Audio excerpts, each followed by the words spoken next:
അസ്സലാമലൈക്കും. എല്ലാവർക്കും ഐഷസ് ഡ്രീം വേൾഡിൻ്റെ പുതിയൊരു വീഡിയോയിലേക്ക് സ്വാഗതം. അപ്പോൾ ഇന്ന് ഞാൻ വന്നിരിക്കുന്നത് എല്ലാ വീട്ടമ്മമാർക്കും വളരെയധികം ഉപകാരപ്പെടുന്ന കുറച്ച് നല്ല കിച്ചൺ ടിപ്സുകളുമായിട്ടാണ്. തീർച്ചയായിട്ടും എല്ലാവർക്കും യൂസ്ഫുൾ ആകുന്ന ഒരു വീഡിയോ തന്നെയാണിത്. അപ്പോൾ നിങ്ങളെല്ലാവരും വീഡിയോ സ്കിപ്പ് ചെയ്യാതെ മുഴുവനായിട്ടും കണ്ടു നോക്കൂ കേട്ടോ. അപ്പോൾ നമ്മുടെ ഫസ്റ്റ് ടിപ്പ് എന്താണെന്ന് വെച്ചാൽ എത്ര കിലോ ചെമ്മീനും വളരെ ഈസി ആയിട്ട് ക്ലീൻ ചെയ്തെടുക്കാൻ പറ്റുന്ന നല്ലൊരു ടിപ്സാണ് ഞാനിവിടെ കാണിച്ചു തരുന്നത്. അതും കത്തിയും കത്രികയും ഇല്ലാതെ ഒരു ടൂത്ത് പിക്ക് ഉപയോഗിച്ചാണ് നമ്മളിത് ക്ലീൻ ചെയ്തെടുക്കുന്നത്. വലിയ ചെമ്മീൻ ക്ലീൻ ചെയ്തെടുക്കാൻ വളരെ ഈസിയാണ്. എന്നാൽ ചെറിയ ചെമ്മീൻ ക്ലീൻ ചെയ്തെടുക്കുക എന്ന് പറഞ്ഞാൽ എല്ലാ വീട്ടമ്മമാർക്കും വളരെ ബുദ്ധിമുട്ടുള്ള കാര്യമാണ്. അപ്പോൾ ചെറിയ ചെമ്മീനൊക്കെ കിട്ടിയാൽ വളരെ ഈസി ആയിട്ട് എങ്ങനെയാണ് ക്ലീൻ ചെയ്തെടുക്കുക എന്നാണ് ഞാനിവിടെ കാണിച്ചു തരുന്നത്. അതിനായിട്ട് ഞാനിവിടെ 1 കിലോ ചെമ്മീനാണ് എടുത്തിട്ടുള്ളത്. അപ്പോൾ എനിക്കിവിടെ കിട്ടിയിട്ടുള്ളത് ഈ ഒരു വലുപ്പത്തിലുള്ള ചെമ്മീനാണ് കേട്ടോ. അപ്പോൾ നമുക്ക് ഈ ചെമ്മീൻ എങ്ങനെയാണ് ക്ലീൻ ചെയ്തെടുക്കുക എന്ന് നോക്കാം. ക്ലീൻ ചെയ്യാനായിട്ട് ഒരു ചെമ്മീൻ എടുക്കുക. ആദ്യം തലയുടെ ഭാഗം ഇങ്ങനെ കൈവച്ചിട്ട് വലിച്ചെടുക്കുക. അത് കഴിഞ്ഞ് ചെമ്മീൻ്റെ തോട് കുറച്ചെടുത്ത് മാറ്റിയതിന് ശേഷം വാൽഭാഗത്ത് നിന്നൊന്ന് പ്രസ് ചെയ്ത് പിടിക്കുക. എന്നിട്ട് ഇതുപോലെ അങ്ങോട്ട് പതുക്കെ വലിച്ചെടുത്താൽ മതി. അപ്പോൾ കണ്ട വാലൊന്നും പൊട്ടിപ്പോവാതെ നമുക്കിത് കിട്ടിയത്. ഇനി ഈ ചെമ്മീൻ്റെ ഈ ഭാഗത്ത് ഒരു ത്രെഡ് പോലുള്ളൊരു സംഭവമുണ്ട്. അപ്പോൾ അത് നമ്മൾ എടുത്ത് കളയണം. അത് എടുത്ത് കളയാനുള്ള ഒരു എളുപ്പ വഴി എന്താണെന്ന് വെച്ചാൽ ഇതുപോലെ ഒരു ടൂത്ത് പിക്ക് എടുക്കുക. എന്നിട്ട് ഈ ചെമ്മീൻ്റെ വാൽഭാഗത്തിൻ്റെ തൊട്ട് മുകളിലായിട്ട് ഈ ടൂത്ത് പിക്ക് കൊണ്ട് ഇതുപോലെ ഒന്ന് കുത്തി കൊടുക്കുക. അപ്പോൾ ആ നൂല് പോലുള്ള ആ സംഭവം ഉണ്ടല്ലോ അത് പുറത്തേക്ക് വരും. അപ്പോൾ അത് ഇതുപോലെ അങ്ങോട്ട് വലിച്ചെടുത്താൽ മതി. അപ്പോൾ വളരെ ഈസി അല്ലേ ഈ ചെമ്മീൻ ക്ലീൻ ചെയ്തെടുക്കാനായിട്ട്. ചെമ്മീൻ്റെ ഈ നൂല് പോലുള്ള സാധനം ഉണ്ടല്ലോ ഇത് കളഞ്ഞില്ലെങ്കിൽ നമ്മുടെ വയറിന് കേടാണ്. ചിലർ പറഞ്ഞു കേട്ടിട്ടില്ലേ ചെമ്മീൻ കഴിച്ചാൽ വയറുവേദനയാണ്, വയറിളക്കമാണ് എന്നൊക്കെ. അതിൻ്റെ കാരണം ഈ ത്രെഡ് പോലുള്ള ഈ സാധനം ഉണ്ടല്ലോ ഇത് എടുത്ത് കളയാഞ്ഞിട്ടാണ്. അപ്പോൾ എത്ര ചെറിയ ചെമ്മീനായാലും ഈ നൂല് പോലുള്ള സാധനം നമുക്കിതുപോലെ എടുത്ത് മാറ്റാനായിട്ട് പറ്റും. സാധാരണ നമ്മൾ ഈ നൂല് പോലുള്ള സാധനം കത്തിക്കൊണ്ട് ഇതുപോലെ വരഞ്ഞു കൊടുത്തിട്ട് ഇതങ്ങോട്ട് വലിച്ചെടുക്കലാണ്. ചെമ്മീൻ വലുതാണെങ്കിൽ ഇങ്ങനെ ചെയ്താലും കുഴപ്പമില്ല. പക്ഷെ ചെമ്മീൻ ചെറുതാണെങ്കിൽ കത്തിയെടുക്കുക, ഇതുപോലെ വരഞ്ഞെടുക്കുക, അതങ്ങോട്ട് വലിച്ചെടുക്കുക, പിന്നെയും കത്തിയെടുക്കുക, വരഞ്ഞെടുക്കുക, വലിച്ചെടുക്കുക, അതൊക്കെ ഭയങ്കര ബുദ്ധിമുട്ടുള്ള കാര്യമാണ്. പിന്നെ അതുമല്ല ക്ലീൻ ചെയ്തെടുക്കുമ്പോഴേക്കും ഒരുപാട് സമയവും പിടിക്കും. അപ്പോൾ ഇതുപോലെ ഒരു ടൂത്ത് പിക്ക് ഉണ്ടെങ്കിൽ എത്ര ചെറിയ ചെമ്മീനും വളരെ ഈസി ആയിട്ട് ക്ലീൻ ചെയ്തെടുക്കാനായിട്ട് പറ്റും. അപ്പോൾ നിങ്ങൾ ഇതുപോലെ ചെമ്മീൻ ക്ലീൻ ചെയ്ത് നോക്കിയിട്ടില്ലെങ്കിൽ ഇതുപോലെ ഒന്ന് ക്ലീൻ ചെയ്ത് നോക്കൂ കേട്ടോ. എന്നിട്ട് അതിൻ്റെ അഭിപ്രായം കമൻറ്റായി എഴുതി അറിയിക്കാനും മറക്കരുത്. അപ്പോൾ നിങ്ങൾക്ക് ഈ ടിപ്സ് ഇഷ്ടമായിട്ടുണ്ടെങ്കിൽ ലൈക്ക് ചെയ്യാനും മറ്റുള്ളവരിലേക്ക് ഷെയർ ചെയ്ത് കൊടുക്കാനും അതുപോലെ ചാനൽ സബ്സ്ക്രൈബ് ചെയ്യാതെ കാണുന്നവരാണെങ്കിൽ സബ്സ്ക്രൈബ് ചെയ്യാനൊന്നും മറക്കരുത് കേട്ടോ. ഇപ്പം ഞാൻ ഈ ചെമ്മീൻ മുഴുവനായിട്ടും ഇവിടെ ക്ലീൻ ചെയ്തെടുത്തിട്ടുണ്ട്. ഇനി അടുത്തതായിട്ട് കാണിക്കുന്നത് മീനിൻ്റെ ഉളുമ്പ് മണം എങ്ങനെയാണ് മാറ്റിയെടുക്കുക എന്നുള്ളതാണ്. അതിനായിട്ട് ആദ്യം മീനൊന്ന് കഴുകിയെടുക്കുക.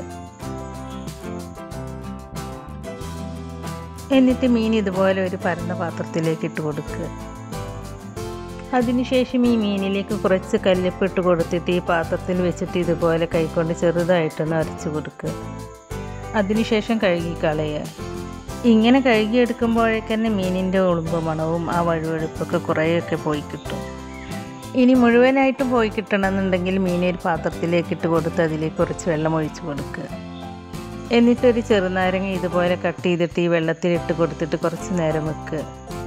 അതിനുശേഷം കഴുകി കളഞ്ഞാൽ മീനിൻ്റെ ഉളുമ്പ് മണം മുഴുവനായിട്ട് മാറിക്കിട്ടും. ഇതുപോലെ ഏത് മീൻ കഴുകിയെടുത്താലും പ്രത്യേകിച്ച് മത്തിയൊക്കെ ഉണ്ടല്ലോ അതിൻ്റെയൊക്കെ ആ ഉളുമ്പ് മണം 100% മാറിക്കിട്ടും. ഇനി ഇതല്ലെങ്കിൽ ഉപ്പും മഞ്ഞൾപ്പൊടിയും പിന്നെ കുറച്ച് ഗോതമ്പ് പൊടിയോ അതല്ലെങ്കിൽ മൈദപ്പൊടിയോ അരിപ്പൊടിയോ ഇതിലേതെങ്കിലും ഒന്ന് ഇട്ട് കൊടുത്ത് കഴുകിയെടുത്താലും മീനിൻ്റെ ആ ഉളുമ്പ് മണം പോയി കിട്ടും. ഇപ്പം ഞാൻ ഈ മീൻ നന്നായിട്ടൊന്ന് കഴുകിയെടുത്തിട്ടുണ്ട്. അപ്പോൾ നിങ്ങളെല്ലാവരും ഇതുപോലെ ഒന്ന് ചെയ്ത് നോക്കൂ കേട്ടോ. അടുത്തതായിട്ട് ഇടയ്ക്കൊക്കെ നമ്മുടെ കിച്ചൺ സിങ്ക് ബ്ലോക്ക് ആവാറുണ്ടല്ലേ. അപ്പോൾ സിങ്കിലെ ബ്ലോക്ക് എങ്ങനെ മാറ്റിയെടുക്കാം, അതുപോലെ സിങ്കിലെ ബാഡ് സ്മെല്ല്, പ്രത്യേകിച്ച് മീനൊക്കെ കഴുകിയെടുത്താൽ വല്ലാത്തൊരു ബാഡ് സ്മെല്ലായിരിക്കും. അപ്പോൾ ആ സ്മെല്ലൊക്കെ എങ്ങനെ മാറ്റിയെടുക്കാം എന്നുള്ളതാണ്. ഫസ്റ്റ് ഞാൻ സിങ്കിൻ്റെ ഉള്ളിലെ സ്മെല്ല് മാറ്റിയെടുക്കാനുള്ള ടിപ്പാണ് കാണിക്കുന്നത്. നമ്മൾ സിങ്ക് എത്ര കഴുകിയിട്ടും കാര്യമില്ല. ആദ്യം സിങ്കിൻ്റെ പൈപ്പിനുള്ളിൽ അഴുക്ക് ആദ്യം കളഞ്ഞെടുക്കണം. ആ അഴുക്ക് അവിടെ ഇരുന്നിട്ടാണ് സിങ്ക് ബ്ലോക്ക് ആവുന്നതും അതുപോലെ സിങ്കിൽ നിന്നും ബാഡ് സ്മെല്ല് വരുന്നതും. അപ്പോൾ അതില്ലാതാക്കാൻ സിങ്കിൻ്റെ ഹോളുള്ള ഭാഗത്ത് കുറച്ച് ബേക്കിംഗ് സോഡ, നമ്മൾ അപ്പത്തിലൊക്കെ ചേർത്ത് കൊടുക്കുന്ന സോഡാപ്പൊടി ഇല്ലേ, അതിട്ട് കൊടുക്കുക. അതിനുശേഷം കുറച്ച് വിനാഗിരി ഇതുപോലെ ഒഴിച്ചു കൊടുക്കുക. വിനാഗിരി ഒഴിച്ചു കൊടുക്കുമ്പോൾ ഇതുപോലെ പതഞ്ഞു പൊങ്ങി വരും. ഇനി ഇതൊരു 10 മിനിറ്റ് ഇങ്ങനെ കിടക്കട്ടെ. അപ്പോഴാണ് ഇതിൻ്റെ ഉള്ളിൽ അഴുക്കൊക്കെ അലിഞ്ഞു പോവുള്ളൂ. 10 മിനിറ്റിന് ശേഷം ഇനി നമുക്കിത് ക്ലീൻ ചെയ്തെടുക്കാം. അതിനായിട്ട് ഞാനിവിടെ കുറച്ച് വെള്ളം ചൂടാക്കി എടുക്കുന്നുണ്ട്. വെള്ളം നന്നായിട്ട് വെട്ടി തിളപ്പിക്കൊന്നും വേണ്ട കേട്ടോ, ഒന്ന് നന്നായിട്ട് ചൂടാക്കി എടുത്താൽ മതി. വെള്ളം നന്നായിട്ട് തിളപ്പിച്ചാൽ ചിലപ്പോൾ സിങ്കിൻ്റെ പൈപ്പ് ക്വാളിറ്റി കുറഞ്ഞതാണെങ്കിൽ ഉരുകി പോകാൻ സാധ്യതയുണ്ട്. അതുകൊണ്ട് വെള്ളം ഒന്ന് നന്നായിട്ട് ചൂടാക്കി എടുത്താൽ മതി. അപ്പോൾ ഞാനിവിടെ വെള്ളം ചൂടാക്കി എടുത്തിട്ടുണ്ട്. ഇനി ഈ വെള്ളം സിങ്കിലേക്ക് ഒഴിച്ചു കൊടുക്കുമ്പോൾ സിങ്കിൻ്റെ പൈപ്പിനുള്ളിലെ മെഴുക്കും അതുപോലെ തന്നെ ബ്ലോക്കായി കിടക്കുന്ന അഴുക്കും എല്ലാം പെട്ടെന്ന് അലിഞ്ഞു പോയിക്കോളും. ഇതുപോലെ ആഴ്ചയിൽ ഒരു തവണ ചെയ്താൽ പിന്നെ ഒരിക്കലും നിങ്ങളുടെ സിങ്ക് ബ്ലോക്ക് ആവുകയുമില്ല, സിങ്കിൽ നിന്ന് ബാഡ് സ്മെൽ വരികയുമില്ല. ഇനി എത്ര കറ പിടിച്ച സിങ്കും പുതിയതുപോലെ വെട്ടിത്തിളങ്ങാനുള്ള നല്ലൊരു ടിപ്പാണ് കാണിക്കുന്നത്. അതിനായിട്ട് ഞാനിവിടെ നല്ലൊരു സൊല്യൂഷനാണ് കേട്ടോ തയ്യാറാക്കിയെടുക്കുന്നത്. അതിനായിട്ടൊരു ബൗളിലേക്ക് 1 കപ്പ് വെള്ളം ഒഴിച്ചു കൊടുക്കുന്നുണ്ട്. എന്നിട്ട് ഈ വെള്ളത്തിലേക്ക് ഒരൽപ്പം കോൾഗേറ്റിൻ്റെ ടൂത്ത് പേസ്റ്റ് ചേർത്ത് കൊടുക്കുക. അതിനുശേഷം നിങ്ങളുടെ അടുത്തുള്ള ഏതെങ്കിലും ഒരൽപ്പം ഡിഷ് വാഷ് ലിക്വിഡും ഒഴിച്ചു കൊടുക്കുക. അതിനുശേഷം 1 ടേബിൾ സ്പൂൺ ഉപ്പും കൂടി ചേർത്തിട്ട് നന്നായിട്ടൊന്ന് മിക്സ് ചെയ്തെടുക്കുക. ഇപ്പം നമ്മൾ സിങ്കിൽ മീനൊക്കെ ക്ലീൻ ചെയ്തെടുത്തതല്ലേ, അപ്പോൾ ആ മീനിൻ്റെ ബാഡ് സ്മെല്ലൊക്കെ പോയിട്ട് നല്ല സുഗന്ധം പരക്കാൻ വേണ്ടിയിട്ട് ഞാൻ ഇതിലേക്ക് കുറച്ച് കംഫോർട്ട് ഒഴിച്ചു കൊടുക്കുന്നുണ്ട്. അതിനുശേഷവും നന്നായിട്ടൊന്ന് മിക്സ് ചെയ്തെടുക്കുക. അപ്പോൾ നമ്മുടെ കിച്ചണിലെ പണിയൊക്കെ കഴിഞ്ഞാൽ ഈ ഒരു ലിക്വിഡ് വെച്ചിട്ട് സിങ്ക് ക്ലീൻ ചെയ്തെടുക്കുകയാണെങ്കിൽ സിങ്ക് എന്നും പുതിയതുപോലെ വെട്ടിത്തിളങ്ങുകയും ചെയ്യും. കംഫോർട്ട് ചേർത്തത് കൊണ്ട് കിച്ചണിൽ നല്ലൊരു സുഗന്ധവും ഉണ്ടാവും. ഇപ്പം ഞാനിത് നന്നായിട്ടൊന്ന് മിക്സ് ചെയ്തെടുത്തിട്ടുണ്ട്. ഇനി നമുക്ക് ഈ ലിക്വിഡ് വെച്ചിട്ട് സിങ്ക് മൊത്തത്തിലൊന്ന് ക്ലീൻ ചെയ്തെടുക്കാം. അതിനായിട്ട് ഈ ലിക്വിഡ് സിങ്കിൻ്റെ എല്ലാ ഭാഗത്തും ഇതുപോലെ ഒഴിച്ചു കൊടുക്കുക. ഞാനിപ്പോൾ ഈ കൗണ്ടർ ടോപ്പിൽ വെച്ചിട്ട് മീൻ ക്ലീൻ ചെയ്തെടുത്തതല്ലേ, അപ്പോൾ ആ കൗണ്ടർ ടോപ്പിൽ ഞാൻ ഈ ലിക്വിഡ് ഒഴിച്ച് കൊടുക്കുന്നുണ്ട്. ലിക്വിഡ് ഒഴിച്ച് കൊടുത്തിട്ട് ഒരു 5 മിനിറ്റ് വെയിറ്റ് ചെയ്യുക. അതിനുശേഷം ഒരു സ്ക്രബ്ബർ ഉപയോഗിച്ച് എല്ലാ ഭാഗത്തും ഇതുപോലെ ഉരച്ച് കൊടുക്കുക. ഈ ലിക്വിഡിൽ കോൾഗേറ്റ് ചേർത്തത് കൊണ്ട് ക്ലീൻ ചെയ്തെടുക്കുമ്പോൾ കയ്യിന് നല്ല നീറ്റലും പുകച്ചിലൊക്കെ ഉണ്ടാവും. അതുകൊണ്ട് നിങ്ങൾ ക്ലീൻ ചെയ്തെടുക്കുമ്പോൾ ഒരു ഗ്ലൗസ് ഉപയോഗിക്കുകയാണ് നല്ലത്. ഗ്ലൗസ് ഇല്ലെങ്കിൽ ഒരു പ്ലാസ്റ്റിക്കിൻ്റെ കവർ കയ്യിൽ ചുറ്റിയാലും മതി. ഈ ലിക്വിഡ് ഉപയോഗിച്ച് സിങ്ക് മാത്രമല്ല കേട്ടോ ക്ലീൻ ചെയ്തെടുക്കാൻ പറ്റുക. നമ്മുടെ വാഷ് ബേസും ടോയ്ലറ്റും കിച്ചണിലെയും ബാത്റൂമിലെയും ഒക്കെ ടൈലും അതുപോലെ നമ്മൾ നിലം തുടച്ചെടുക്കുമ്പോൾ ആ വെള്ളത്തിൽ ഈ ലിക്വിഡ് ഒഴിച്ച് തുടച്ചെടുത്താൽ ഫ്ലോറൊക്കെ നന്നായിട്ട് പുതിയതുപോലെ വെട്ടിത്തിളങ്ങും. അതുപോലെ ബാത്റൂമിലെയും സിങ്കിലെയും ഒക്കെ സ്റ്റീൽ ടാപ്പ് കുറേ കഴിഞ്ഞാൽ ഒരു മങ്ങൽ വരും. അതും ഈ ലിക്വിഡ് വെച്ച് ക്ലീൻ ചെയ്തെടുത്താൽ പുതിയതുപോലെ വെട്ടിത്തിളങ്ങും. അപ്പോൾ ഞാൻ ഈ സിങ്കും സിങ്കിലെ ടാപ്പും അതുപോലെ കൗണ്ടർ ടോപ്പും വാൾട്ടയിലൊക്കെ ഒരു സ്ക്രബ്ബർ വെച്ചിട്ട് ഉരച്ച് കൊടുത്തിട്ടുണ്ട്. ഇനി വെള്ളം ഒഴിച്ചിട്ട് ഇതുപോലെ നന്നായിട്ടൊന്ന് കഴുകിയെടുക്കുക. നിങ്ങൾ രാത്രി പാത്രങ്ങളൊക്കെ കഴുകിയതിന് ശേഷം ഈ ലിക്വിഡ് വെച്ചിട്ട് സിങ്ക് കഴുകുകയാണെങ്കിൽ രാവിലെ കിച്ചണിലേക്ക് വരുമ്പോൾ കംഫോർട്ടിൻ്റെ നല്ലൊരു സുഗന്ധമുണ്ടാവും. അപ്പോൾ തന്നെ നമുക്ക് നല്ലൊരു പോസിറ്റീവ് എനർജി കിട്ടും. ഇപ്പോൾ കണ്ട ഈ ലിക്വിഡ് വെച്ചിട്ട് കഴുകിയെടുത്തപ്പോൾ നമ്മുടെ സിങ്കും ടാപ്പും ടൈലും ഒക്കെ നന്നായിട്ട് വെട്ടിത്തിളങ്ങുന്നത്. അപ്പോൾ ഈ ടിപ്പ് നിങ്ങളെല്ലാവരും ഒന്ന് ട്രൈ ചെയ്ത് നോക്കൂട്ടാ.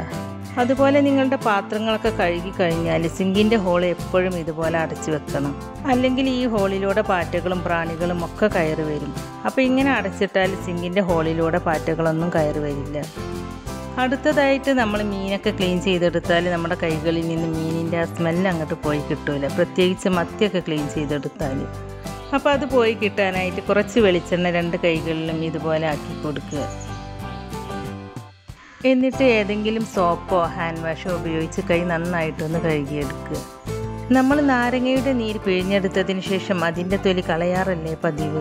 അപ്പോൾ അത് കളയാതെ ആ തൊലി കൊണ്ട് കൈകളിൽ ഇതുപോലെ കുറച്ച് നേരം ഉരസി കൊടുത്തതിന് ശേഷം കഴുകി കളയുകയാണെങ്കിൽ 100% മീനിൻ്റെ സ്മെല്ലും മാറും, കൈകൾക്ക് നല്ല സോഫ്റ്റ്നെസ്സും കിട്ടും. അപ്പോൾ ഇതും നിങ്ങളെല്ലാവരും ഒന്ന് ട്രൈ ചെയ്ത് നോക്കൂ കേട്ടോ. അപ്പോൾ നമ്മുടെ ഇന്നത്തെ വീഡിയോ എല്ലാവർക്കും ഇഷ്ടമായിട്ടുണ്ടാവുമെന്ന് വിചാരിക്കുന്നു. ഇഷ്ടമായിട്ടുണ്ടെങ്കിൽ ഞാൻ നേരത്തെ പറഞ്ഞതുപോലെ ലൈക്ക് ചെയ്യാനും ഷെയർ ചെയ്യാനും കമൻറ്റ് ചെയ്യാനും സബ്സ്ക്രൈബ് ചെയ്യാനും ഒന്നും മറക്കരുത് കേട്ടോ. സബ്സ്ക്രൈബ് ചെയ്യുമ്പോൾ ആ നോട്ടിഫിക്കേഷൻ ബെല്ല് കൂടി ഒന്ന് ഓണാക്കി വെക്കണേ. അപ്പോഴാണ് ഞാൻ പുതിയ വീഡിയോസ് അപ്ലോഡ് ചെയ്യുമ്പോൾ നിങ്ങൾക്ക് പെട്ടെന്ന് കാണാനായിട്ട് പറ്റുക. അപ്പോൾ ഇൻഷാ അല്ലാഹ് പുതിയ വീഡിയോസുമായി ഞാൻ വീണ്ടും വരാം. Thank you.